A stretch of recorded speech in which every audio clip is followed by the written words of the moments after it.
Jake, after 17 years with the company, we are eliminating your position, my boss said in a flat, emotionless tone. Clear out your desk by the end of the day. My name's Jake Wilson. I'm 54 years old, and up until that Monday morning, I worked as a senior systems analyst at Meridian Technologies in Columbus, Ohio. For nearly 2 decades, I was the backbone of the IT department.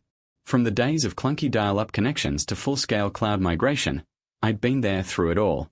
I'd watched 3 different CEOs come and go while I stayed put, training new hires, recovering lost files, and working countless weekends and holidays. I never asked for a promotion or even a pat on the back. So when Daniel called me into his office, and I saw Vanessa from HR already sitting there, I didn't need him to say the words. I'd felt the shift in the air weeks earlier. I understand, I told him, giving a small nod. Then I turned and walked out without another word. No anger. No begging. Just a quiet acknowledgement of what was happening. Back at my desk, I noticed younger employees sneaking glances at me, then quickly looking down at their screens. News travels fast in an office. Most of them were coders I had personally trained. Good kids. But they didn't know half of what I knew about how this place really worked. None of them understood the older architecture or could navigate the custom software I'd written years ago. They didn't even know where the admin credentials were buried, 3 layers deep in the system. I started packing my things carefully, piece by piece. A family photo. The coffee mug my son had made back in high school. The small cactus that somehow managed to survive 17 years under fluorescent lights. Bethany from marketing stopped by. Her face was tight with concern. Jake, I just heard. This is ridiculous. You practically built this place. I shrugged. Companies change direction. But without any warning? After everything you've done? Her voice was rising, drawing curious looks from nearby desks. It's fine, I said quietly. Really, it wasn't fine. But I wasn't about to make a scene. As I was leaving, Daniel stepped out of his office to watch me go. No handshake. No goodbye. Just making sure I actually walked out the door. What none of them realized, what nobody had bothered to notice over the years, was that I had become the single most critical person in that building. Not because I was some genius, but because I was thorough. I documented everything, created secure audit protocols years ago at the request of the legal team during a messy scandal.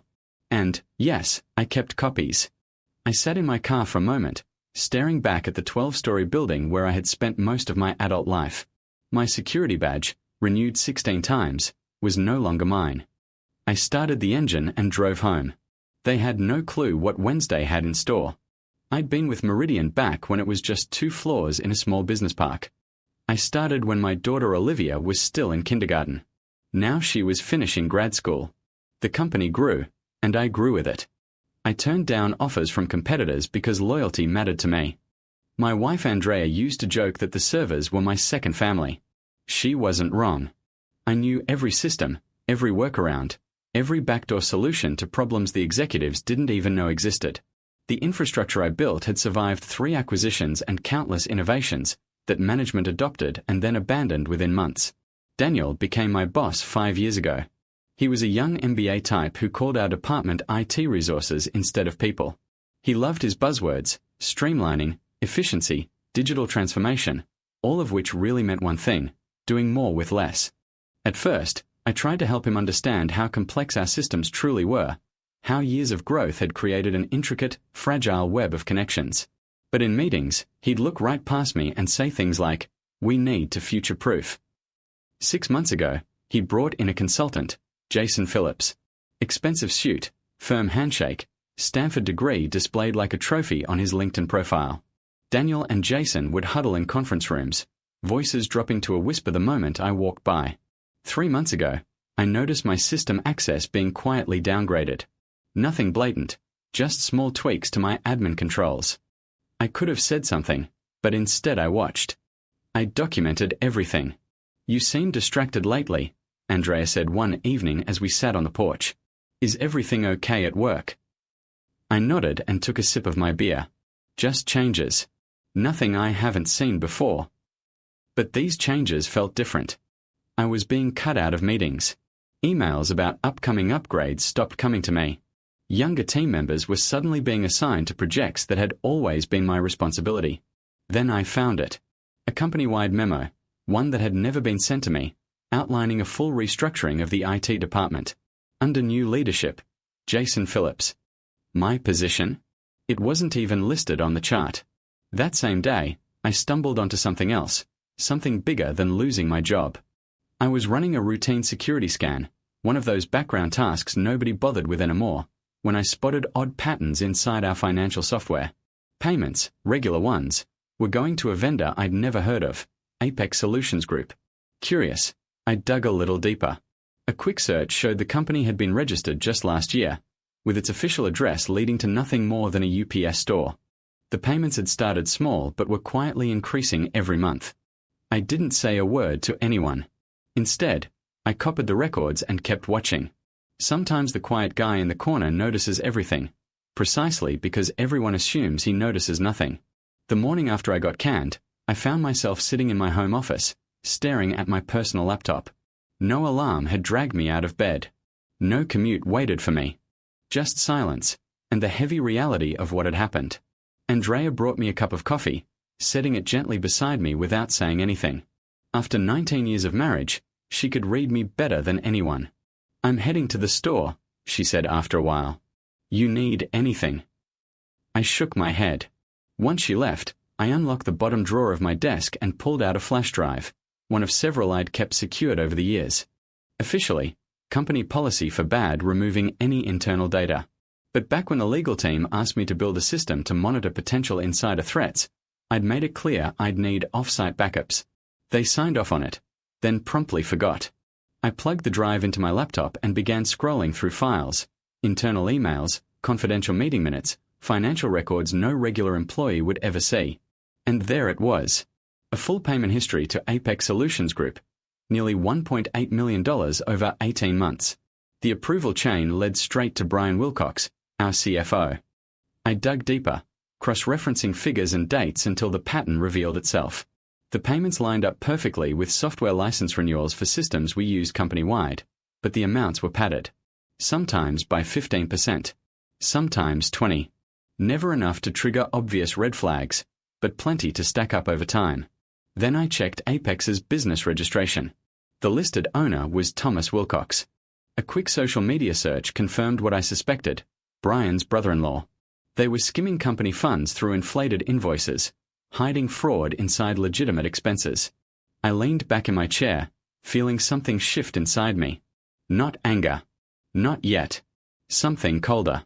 Sharper. A kind of focus I hadn't felt in years. For 17 years, I'd solved problems, patched systems, protected data.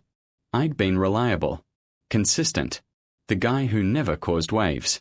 And now they'd toss me aside like an outdated piece of hardware. My phone buzzed. A text from Stephen, a junior analyst I'd mentored for the past 2 years. "Sorry about yesterday. Total BS what they did. Phillips is already moving into your old office." I set the phone down and didn't reply. The picture was clear now. Daniel and Brian had needed me gone before anyone connected the dots on their little scheme. They probably figured I was just some aging tech guy who didn't understand modern finance. That the evidence would vanish with me.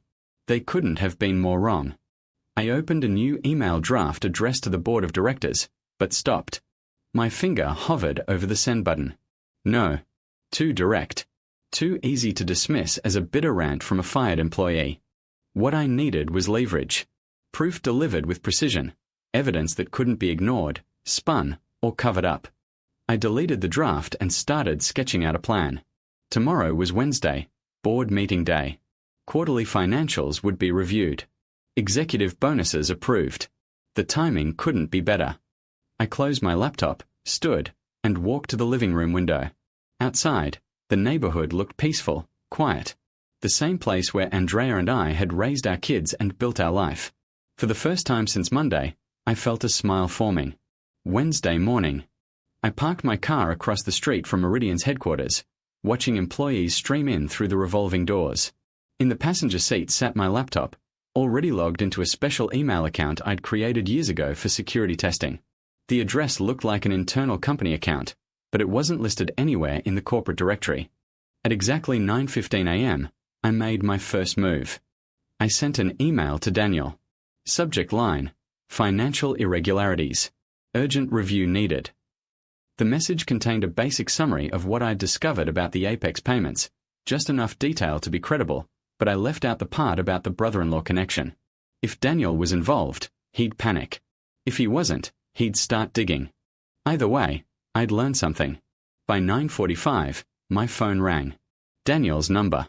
I let it go to voicemail. His message was short and clipped. Jake, we need to discuss your email immediately. Call me back. I didn't call Daniel back. Instead, I drove to a coffee shop, grabbed a corner table, opened my laptop, and waited. At 10:30, another email came through, this time from Vanessa in HR. Mr. Wilson. It read, "We've received concerning communication from you that may violate your separation agreement. Please cease all contact with Meridian employees and remember your confidentiality obligations. Any further communication may result in legal action." So that was their play: threaten, dismiss, and isolate. The irony. I hadn't signed any separation agreement. By noon, I drove to my bank and opened my safe deposit box.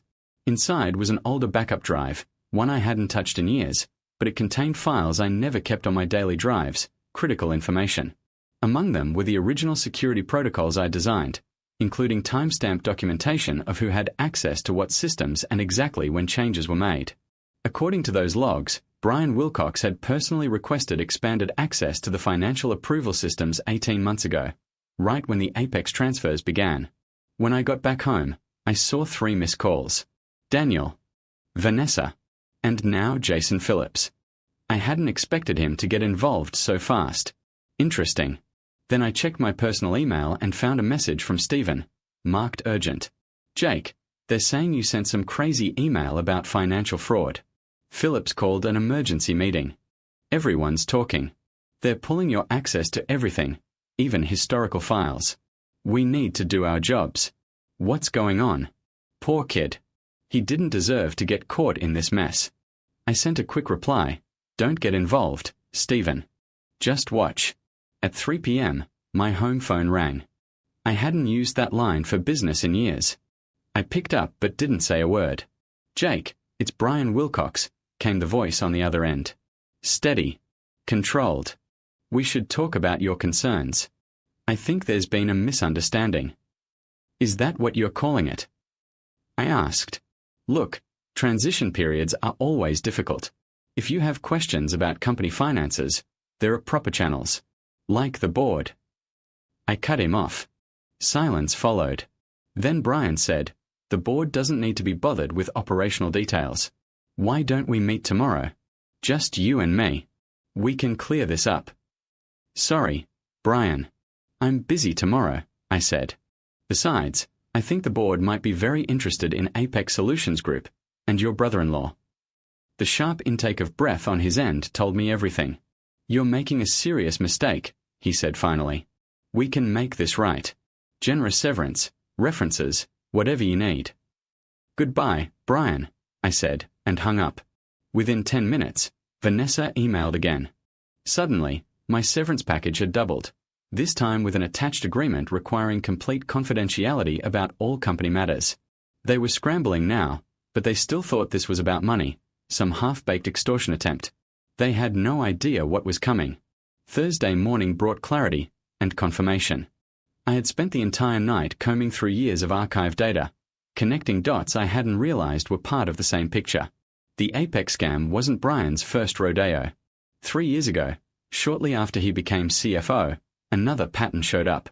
Consulting fees to a firm called Lakeside Business Solutions. Different name, same game. Inflated invoices for work that was partially done or never completed at all. The company registration for Lakeside? It led straight to Patricia Wilcox, Brian's wife. Apparently, Patricia was the CEO of a consulting company with no employees, no website, and nothing but a virtual office address. But the bigger shock came when I dug into archived emails. Daniel hadn't just known about these schemes, he'd actively helped facilitate them. In exchange, his department got budget increases while others saw cuts. The picture became even clearer. Daniel had been brought in after the previous IT director started asking too many questions about unusual expenditures. And Jason Phillips? His hiring process bypassed normal procurement channels entirely. His so-called consulting role wasn't about modernizing IT, it was about eliminating the one guy who might notice the fraud. Me. The scheme itself was simple, but dangerously effective. Create vendors that looked legitimate. Approve invoices with padded amounts. Split the excess. Since the services being billed were real, just grossly overpriced, auditors scanning for purely fake charges wouldn't catch it. Over 3 years, they'd siphoned nearly $4.3 million. I compiled everything into a comprehensive report, spreadsheets showing the patterns, business registrations tying the vendors to Brian's family, email trails proving Daniel's knowledge and involvement. Then I made a move they wouldn't expect. I called Robert Chen, a board member I'd worked with years ago on a major security overhaul. He was semi-retired now, but he still attended quarterly meetings. He picked up on the second ring. "Jake Wilson," he said. I hadn't heard from Robert in a long time. When he called, his first words were, "Heard you left Meridian." "Not by choice," I answered. "I need 15 minutes of your time," he said. "It's important." There was a pause, then he asked, "Is this about why Brian and Daniel have been whispering like nervous kids? The board meeting yesterday was tense." "Probably," I said. He gave a low chuckle. "Always figured you were the guy who knew where the bodies were buried. Where do you want to meet?" An hour later, we were sitting on a bench in a quiet park 3 miles from headquarters. I handed him a sealed envelope containing a printed summary and a flash drive. "That's everything," I told him. "Dates, amounts, connections. I'm not looking for my job back. I'm not after money either. I just want the right people to see this." Robert studied me for a moment before asking, "Why bring it to me?" "Because you're the only one who actually reads audit reports. I've seen you in meetings. You're the guy who asks real questions." He nodded slowly. "There's an emergency board session tomorrow. Finance committee review. Convenient timing, Jake," he said, slipping the envelope into his pocket. "If this checks out, the fallout is going to be serious." "I'm counting on it." As I walked back to my car, my phone buzzed. A text from Andrea. "Someone named Jason Phillips came by the house looking for you. Said it was urgent. I told him you weren't home." They were getting desperate. Good. Later that afternoon, I got job offers from 2 competing firms, both for higher positions than my old one, both dangling hefty signing bonuses. Word had spread about my sudden availability. I ignored them. This wasn't about landing a new gig. This was about finishing what they had started. That night, using credentials that should have been revoked but weren't, sloppy work, Jason, I logged into the company's email server one final time. I scheduled a message to every board member, set to go out at 8 a.m. sharp. The subject line read, "Before you approve Q2 bonuses, read this." Attached was my full report. Friday morning broke clear and bright. I sat on my porch with a mug of coffee, watching the neighborhood slowly come to life. No alarm clock. No commute. Just waiting. At exactly 8 a.m., my email hit every board member's inbox.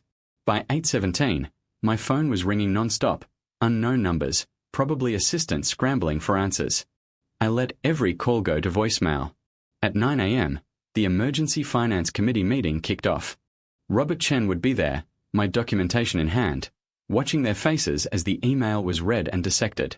At 9:32, I got a text from Stephen, "Police are here. Will, Cox, and Daniel being questioned. Phillips looks pale. What did you do?"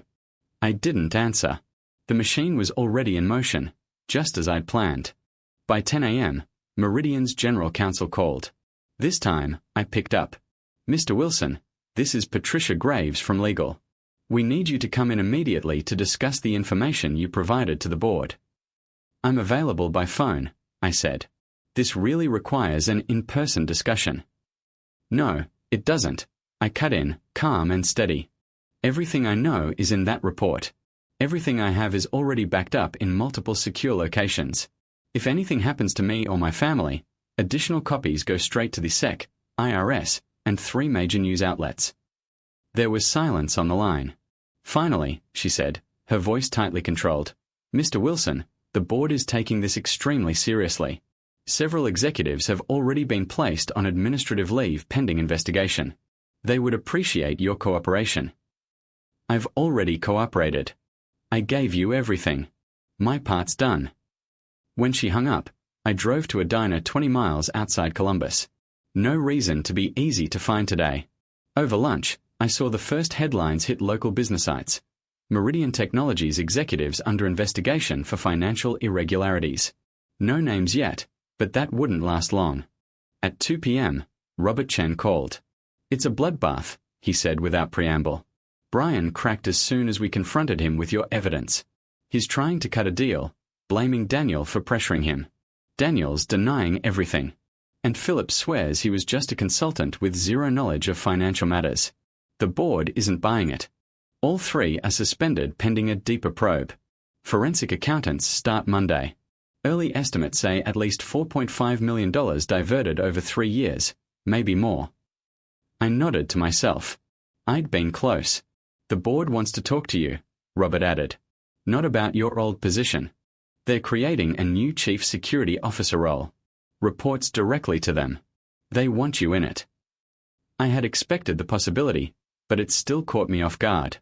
"I'll think about it," I told him. That evening, I told Andrea everything. She sat quietly, listening all the way through. When I finished, she finally asked, "So, what do you want to do?" Good question. The revenge part was complete.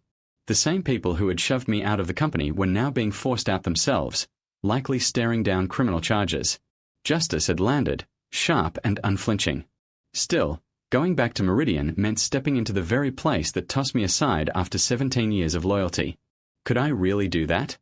More importantly, did I even want to? "I need some time to think about it," I finally said. That night, I opened my laptop for what I thought would be the last time and posted a single line to my otherwise silent LinkedIn page. Never burn bridges, just let them buckle under the weight of their own greed. Minutes later, messages started pouring in. Former colleagues, old contacts, word was spreading fast. The quiet systems guy had just taken down 3 top executives without ever raising his voice. By Monday morning, everyone would know exactly who they had underestimated. Monday came, and I walked through Meridian's front doors wearing a suit I hadn't touched in years. The security guard blinked in surprise, then quickly printed a visitor badge. "Welcome back, Mr. Wilson," he said, his tone carrying a hint of respect I'd never heard before. The elevator ride up to the executive floor felt surreal. I had never been invited to this level. Yet now, I was expected in the boardroom. 10 board members sat around a long, polished table. Robert Chen gave me a small nod as I entered. The interim CEO, formerly the COO, shifted uncomfortably in her seat. "Mr. Wilson," she began, her voice measured. "Thank you for coming. The situation you uncovered, it's unlike anything we've ever faced." I stayed silent. "The full scope of the fraud is far worse than our initial assessment," she continued. "The forensic team has traced nearly $5.2 million in diverted funds. Criminal charges are already in motion." I still didn't respond. Robert finally cleared his throat. "Jake, the board has unanimously agreed to establish a new executive role, Chief Information Security Officer. Full privileges. Direct reporting to the board. We'd like to offer it to you." I placed a folder on the table. "Inside, you'll find my conditions," I said evenly. "They're not up for negotiation." The CEO flipped it open and scanned quickly. Her eyebrows climbed. "Full audit authority across every department. Independent budget veto power on financial technology decisions." I nodded. "This is unusual," she said carefully. "So was embezzling $5.2 million, I replied. "That happened because no one was watching. Now, someone will be." The room went silent. "You have until noon," I added, rising to my feet. "I have other offers." As I turned toward the door, Robert asked, "Jake, did you plan this from the start?" I paused, glancing back. I didn't plan to get fired after 17 years. Everything after that? I just did what I've always done, found the vulnerabilities and locked them down. At 11:47, my phone rang. They had accepted every term. 6 months later, I was sitting in my new corner office, reviewing security protocols for the upcoming quarter. The view of the Columbus skyline reminded me daily how much had changed. Brian Wilcox had pled guilty, trading cooperation for a lighter, but still heavy, sentence. Daniel was fighting the charges, swearing he had no clue about the scheme, despite evidence proving otherwise. Jason Phillips had tried to run to Brazil, but extradition was already underway. Most of the stolen money had been recovered, enough to keep Meridian steady. My old team now reported directly to me, though I'd promoted Stephen to handle day-to-day operations. The kid had potential. He just needed someone to believe in him. A soft knock pulled me from my thoughts. Andrea stood at the door, smiling. "Ready for lunch?" she asked. I grabbed my jacket and nodded. As we walked through IT, conversations dipped for a moment, not from fear, but from respect. These people knew what I had done. They knew I could have destroyed the company. Instead, I saved it. In the elevator, Andrea squeezed my hand. "Happy?" I thought about it for a second. The anger that had fueled me after getting fired had burned away. What remained wasn't quite happiness, more like a sense of closure. Completion. "I'm good," I said finally. Outside, the October sun warmed our faces as we headed toward a nearby restaurant. My phone buzzed with a message from Robert Chen. "Board approved your security budget increase." Unanimous vote. I smiled faintly. No arguments. No hesitation. Just trust. Andrea noticed. "What is it?" "Nothing," I said, sliding the phone back into my pocket. "Just thinking about bridges. Some collapse under their own weight. Others, once rebuilt, come back stronger than before. I made sure this one was built right.